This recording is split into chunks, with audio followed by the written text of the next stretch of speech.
أعوذ بالله السميع العليم من الشيطان الرجيم والذي بعث في الأميين رسولا منهم يتلو عليهم آياته ويزكيهم ويعلمهم الكتاب والحكمة وإن كانوا من قبل لفي ضلال مبين. ذی وقار علماء کرام، ذمہ داران جمعیت، معزز و محترم حاضرین، اللہ ذو الجلال والاکرام کا بہت بڑا فضل و احسان ہے کہ اس کی توفیق کے ذریعے آج ہم تمام یہاں پر اکٹھا ہوئے ہیں۔ میں اپنی بات شروع کرنے سے پہلے آپ تمام سے گزارش کروں گا، مجلس کے آداب یہ ہیں کہ آپ لوگ قریب آ جائیے۔ جو لوگ کرسیوں پر ہیں کرسیوں کے ساتھ قریب آ جائیے۔ آپ جانتے ہیں گزشتہ بھی میں نے خطبہ جمعہ کے اندر، پرسوں کے خطبہ جمعہ میں بتایا کہ جہاں پر اللہ کا ذکر کیا جاتا ہے فرشتے ان کو اپنے گھیرے میں لے لیتے ہیں اور ان کے حق میں مغفرت کی دعائیں کرتے ہیں۔ اتنا بہترین موقع ہے، کیوں ہم اس سے محروم رہنا؟ اور قریب رہنے میں محبت الفت کا بھی اظہار ہوتا ہے۔ دور دور بیٹھنے کے بجائے قریب آ جائیے۔ ماشاءاللہ اب ایک تعداد ہم کو نظر آ رہی ہے۔ ہم سیدھا بیٹھنے کے بجائے اس طریقے سے بیٹھنا بہت بہتر ہے۔ معزز حاضرین، میں سب سے پہلے یہاں کے ذمہ داران کے حق میں اللہ تبارک و تعالیٰ سے دعا کروں گا کہ اللہ تعالیٰ آپ تمام کو جزائے خیر عطا فرمائے۔ آپ نے ایک اچھا سلسلہ شروع کیا ہے، اس کے ذریعے سے بہت ساری باتوں کا ہمیں علم ہوگا، دین سیکھنے اور سکھانے کا موقع ملے گا۔ اور دوسری بات کہ آپ نے ہفتہ واری درس کا بھی سلسلہ شروع کیا ہے، جس کے لیے شیخ عبدالرحیم مکی حفظہ اللہ کو آپ نے رکھا ہے، بہت بہترین بات ہے۔ اس طریقے سے دینی معلومات میں بھی اضافہ ہوگا، ہمارے اندر جو علم کی کمی ہے وہ بھی پوری ہوتی جائے گی۔ آج سے تقریباً 2 ماہ قبل ہم تمام کے لیے یہ موقع انتہائی خوشی اور مسرت کا موقع تھا، یعنی 24 جنوری اتوار کا دن شیخ صفی احمد مدنی حفظہ اللہ کی صدارت میں ایسا ہی ایک اجلاس منعقد ہوا تھا اور آپ میں سے بیشتر لوگ اس میں شریک بھی تھے۔ آج شیخ ہم میں موجود نہیں ہے، اس کے دوسرے دن ہی شیخ کا انتقال ہوا، اللہ شیخ کی مغفرت فرمائے۔ اور برابر آج کے اس دن ہم تمام کے لیے انتہائی غم کی خبر موصول ہوئی۔ آج صبح کی ابتدائی ساعتوں میں شیخ آر کے نور محمد رحمہ اللہ اس دنیا سے رخصت فرما چکے۔ آپ سب شیخ سے بخوبی واقف ہیں، شیخ کے دروس سے، شیخ کے علم سے، شیخ کے اخلاق سے، شیخ کے کردار سے ہر طریقے سے واقف تھے۔ 3 دن کے مرض کے بعد آج آپ اللہ کو پیارے ہو گئے۔ غرض یہی اللہ رب العالمین کے فیصلے ہیں، ہم کو تسلیم کرنا ہے۔ ہم یہ نہیں کہہ سکتے کہ بیماری کی وجہ سے ان کا انتقال ہو گیا ہے، حالات ایسے آئے، فلاں جگہ علاج کراتے، فلاں کام کرتے، فلاں کرتے، یہ سب چیزیں ہلے حوالے اور بہانوں میں آتی۔ بس ہم کو تسلیم کرنا ہے کہ اللہ تعالیٰ نے آپ کا وقت اتنا رکھا تھا، آپ اس دنیا سے آج رخصت ہو گئے۔ انتقال کے 2-3 گھنٹوں کے بعد تدفین بھی ہو گئی، اللہ شیخ کی مغفرت فرمائے۔ بہت اچھی شخصیت تھی، علمی شخصیت تھی اور ہمارے حیدرآباد شہر سے بڑا گہرا تعلق تھا۔ جماعت کے کام، جماعت کی کارکردگی کو بہت زیادہ سراہتے تھے اور مشورے بھی دیتے تھے۔ اور پھر یہاں پر ایک تعلیمی سلسلہ شروع کرنے کے سلسلے میں شیخ طہ مدنی اور علماء اکرام کی جمعیت کے ساتھ آپ 2 مرتبہ اس خصوص میں تشریف بھی لائے اور گزشتہ بار جب آپ آئے تقریباً 12 گھنٹے کے قریب میٹنگ رہی، نمازوں کے اوقات کھانے کو چھوڑ کر آپ اس میں شریک رہے، دن بھر آپ مصروف رہے۔ اور گزشتہ ماہ امتیاز عالم خان صاحب کی لڑکی کی شادی میں بھی شیخ کو شریک ہونے کا موقع ملا۔ سب اللہ رب العالمین کی جانب سے ہے۔ ابھی جمعہ کے دن یہاں پر میت آئی، نوجوان صاحب کی اہلیہ کا اچانک انتقال ہو گیا، یہ سب اللہ رب العالمین کے فیصلے ہیں، اس کو قبول کرنا ہے۔ ایک بات یہ جان لینا چاہیے کہ انسان کو کسی بھی لمحہ بلاوا آ سکتا ہے اور کسی بھی لمحہ وہ اس دنیا سے رخصت ہو سکتا ہے۔ اس کے لیے ہمیں ہمیشہ تیار رہنا ہے، اعمال صالحہ کرتے رہنا ہے۔ ابھی میں نے آپ کے سامنے قرآن کریم کی جو آیت تلاوت کی ہے، یہ آیت اللہ کے نبی صلی اللہ علیہ وسلم کے بعثت کے مقصد کو واضح کر رہی ہے کہ وہ ذات جس نے امیوں میں سے انہی میں سے ایک رسول کو بھیجا اور وہ رسول ان کے اوپر اللہ کی کلام کی آیاتوں کی تلاوت کرتا اور ان کے دلوں کا تزکیہ کرتا، اور وہ رسول انہیں کتاب و حکمت کی باتیں سکھاتا، اور اس سے پہلے ساری قوم کھلی ہوئی گمراہی میں تھی۔ معزز حاضرین، میرے کہنے کا مقصد یہ ہے کہ اللہ کے نبی صلی اللہ علیہ وسلم نے دنیا کے اندر قرآن کریم کی تلاوت کے ساتھ ساتھ لوگوں کے دلوں کا تزکیہ کرنے کے لیے آئے تھے اور کتاب و حکمت کی باتیں سکھانے کے لیے آئے تھے۔ اور آج ہم جو یہاں پر جمع ہوئے ہیں، نبی صلی اللہ علیہ وسلم کی انہی تعلیمات کے ذریعے دلوں کے تزکیے کے لیے کتاب و حکمت کی باتیں سننے کے لیے اکٹھا ہوئے ہیں۔ میں آپ کو بتاؤں کہ جب تک ہم اپنے دلوں کا تزکیہ نہیں کریں گے، اپنے دلوں کو پاک و صاف نہیں کریں گے، اس وقت تک ہمارا کوئی عمل قابل قبول بھی نہیں ہے۔ یہ لازم اور ضروری ہے دلوں کو بالکل پاک اور صاف رکھیں۔ پاک اور صاف کا رکھنے کا مطلب کیا ہے؟ نبی کریم صلی اللہ علیہ وسلم نے جو بالکل پاک اور صاف شریعت ہمیں عطا کی ہے، اس پاک اور صاف شریعت کو اپنے دل کے اندر بٹھائیں، اور جتنی شیطانی حرکتیں ہیں اور جتنی غیر شرعی چیزیں ہیں، ان کو دل کے اندر کوئی جگہ نہ دیں۔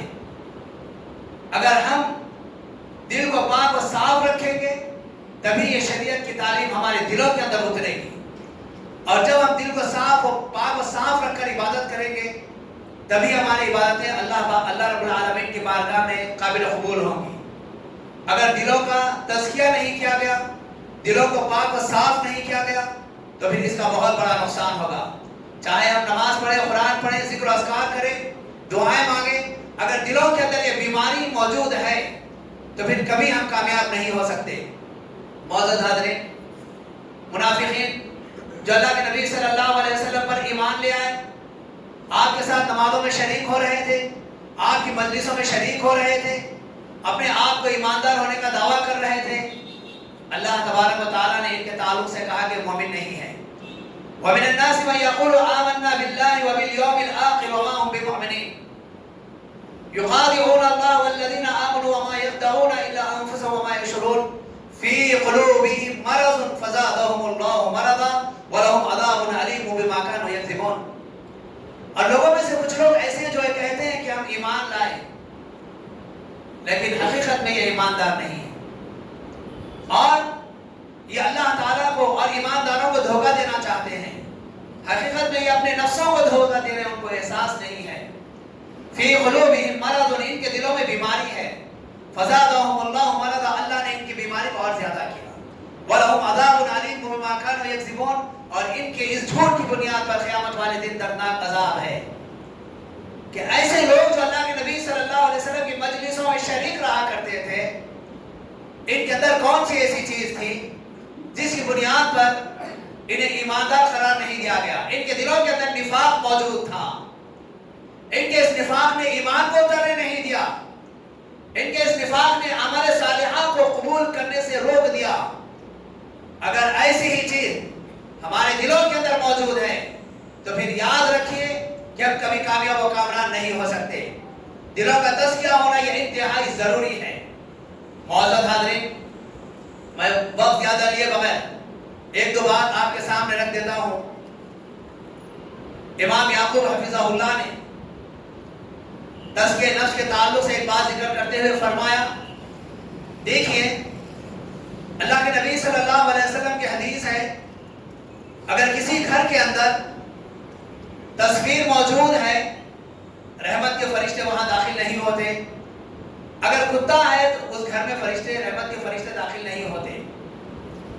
ایسے ہی انہوں نے ایک مثال دے کر کہا کہ اگر کسی کے دل میں کفر اور شرک، بدعات و خرافات، منافقت یا حسد یا بغض کا معدہ پایا جا رہا ہے، یا آپسی دشمنی کسی کے دلوں کے اندر موجود ہے، یقین جان لو یہ دل کے اندر بیٹھ کر بھونکنے والے کتے ہیں، جس کی وجہ سے ان کے سارے عمل صالح تباہ برباد ہو رہے ہیں، اور جن کے دلوں کے اندر یہ ساری خرابیاں موجود رہیں گی، کیا ان کے پاس رحمت کے فرشتے آئیں گے؟ ہرگز نہیں۔ اگر ہم کو اس دنیا کے اندر رہتے ہوئے اپنی آخرت کی تیاری کرنا ہے، سب سے پہلے اپنے دل کو پاک و صاف کرنا ہے۔ بہت دکھ کی بات ہے، بہت افسوس کی بات ہے، آج ہماری زندگی بڑی تیزی کے ساتھ گزر رہی ہے، لمحہ و لمحہ ہم خبر کے قریب جا رہے ہیں، ہمارے سوال و جواب کا وقت قریب آ رہا ہے، خبر ہماری منتظر ہے، دنیاوی زندگی ختم ہو رہی ہے، لیکن ہمارے دلوں کے اندر ذرا برابر احساس نہیں ہے، وہی ساری برائیوں کو رکھتے ہوئے ہم اعمال صالحہ کرنا چاہتے ہیں۔ آج کا یہ عظیم الشان اجتماع اور اتنے میں نے عناوین دیکھا ہے، اتنے بہترین عناوین، سوال و جواب بھی کیے گئے، الحمدللہ آپ نے اس کو غور سے سنا، اس کے جوابات بھی دیے۔ اس اجتماع کی کامیابی کے لیے لازم اور ضروری ہے کہ ہم اپنے دلوں کو پاک و صاف کر کے یہاں پر بیٹھیں، تبھی یہ سارے اجتماع کا فائدہ ہوگا۔ اگر ہم اپنے دل کے اندر خرابی رکھ کر بیٹھیں گے، اس عظیم اجتماع کا ہمارے دلوں پر کوئی اثر نہیں ہوگا۔ بس یوں سمجھیے، پانی ہے، چٹان کے اوپر پانی ڈال دیا جائے، بہہ کر چلے جائے گا۔ ہمارے دلوں پر اتنی بہترین باتیں سنائی جائیں، یہ ہمارے دلوں سے گزرتے ہوئے نکل جائیں گی، کوئی اثر اس کا نہیں ہوگا۔ ایک ایک آیت ہمارے اصلاح کے لیے کافی ہے، ہماری زندگیوں کے اندر تغیر لانے کے لیے ایک ایک آیت کافی ہے، لیکن اتنی ساری باتیں سننے کے باوجود بھی ہمارے اندر تبدیلی نہیں آتی۔ حضرت عثمان بن معذور رضی اللہ تعالی عنہ نے قرآن کریم کی کوئی ایک سورہ نہیں سنا تھا، صرف ایک آیت انہوں نے سنی تھی، ان اللہ یأمر بالعدل والإحسان وإیتاء ذی القربى وینہی عن الفحشاء والمنکر والبغی یعظکم لعلکم تذکرون۔ یہی ایک آیت تھی جس آیت کے اندر اللہ رب العالمین نے 3 بھلائیوں کا تذکرہ کیا، 3 خرابیوں کا تذکرہ کیا ہے، کہا کہ اس سے بہتر اور کون سا دن ہو سکتا ہے۔ ان کے دل کو بدل کر رکھ دیا۔ عثمان بن معذور رضی اللہ تعالیٰ عنہ نے اس ایک آیت کو سننے کے بعد اسلام کے اندر داخل ہو گئے، اور ہمارے سامنے قرآن کریم کی کئی باتیں بتائی جا رہی ہیں جو ہمارے اندر کوئی تبدیلی نہیں لا رہی ہے۔ تو ہمیں اپنے آپ کا جائزہ لینا ہے، اپنے آپ کا محاسبہ کرنا ہے، اپنے دل کی دنیا کو دیکھنا ہے، کون سی خرابی ہمارے اندر ایسی موجود ہے جو ہمارے اندر اچھائی کو آنے نہیں دے رہی ہے۔ معزز حاضرین، الحمدللہ ہم ہر چیز کو اچھے طریقے سے جانتے ہیں، کوئی چیز واضح کر کے بتانے کی ضرورت نہیں ہے، ہمارا دل گواہی دے گا ہم کہاں پر غلطی کر رہے ہیں، ہمارا دل گواہی دے گا ہم کس برائی میں مبتلا ہیں، ہمارا دل گواہی دے گا ہم اچھائیوں کو کس انداز سے لے رہے اور کس انداز سے نظر انداز کر رہے ہیں، کس طریقے سے ہم برائیوں کو پھیلانے میں لگے ہوئے ہیں۔ تو آئیے معزز حاضرین، 4 چیزیں ایسی ہیں جو ہمارے تزکیے نفس کے لیے رکاوٹ بننے والی ہے۔ میں اس بات کا تذکرہ کر دوں، سب سے پہلی چیز ہے دنیا کی محبت۔ دنیا کی محبت، اللہ تبارک و تعالی قرآن مجید میں ارشاد فرماتا ہے، تریدون عرض الدنیا واللہ یرید الآخرہ، تم دنیاوی زندگی کو ترجیح دیتے ہو، اللہ تعالیٰ تمہارے لیے آخرت کو چاہتا ہے۔ جو بندہ دنیا کی محبت اپنے دل میں بٹھا لے گا، اس کا دل پاک نہیں ہو سکتا، تزکیہ نفس حاصل نہیں کر سکتا۔ دوسری چیز ہے خواہشات نفس۔ اللہ کے نبی صلی اللہ علیہ وسلم، انس رضی اللہ تعالیٰ عنہ سے روایت ہے، اللہ کے نبی صلی اللہ علیہ وسلم نے چند لکیریں کھینچی، فرمایا یہ انسان کی خواہشات ہیں، پھر اس کے بعد آپ نے بتا دیا یہ انسان کی موت ہے۔ آپ نے بتایا کہ انسان کی موت کا دائرہ محدود ہے اور انسان کی خواہشات بڑی طویل ہیں، انسان کی زندگی کے اندر اس کی خواہشات تکمیل ہونا ناممکنات میں سے ہے، اور جو نفسانی خواہشات کے پیچھے پڑ جاتا ہے وہ بندہ کبھی اپنے دل کو پاک و صاف نہیں رکھ سکتا۔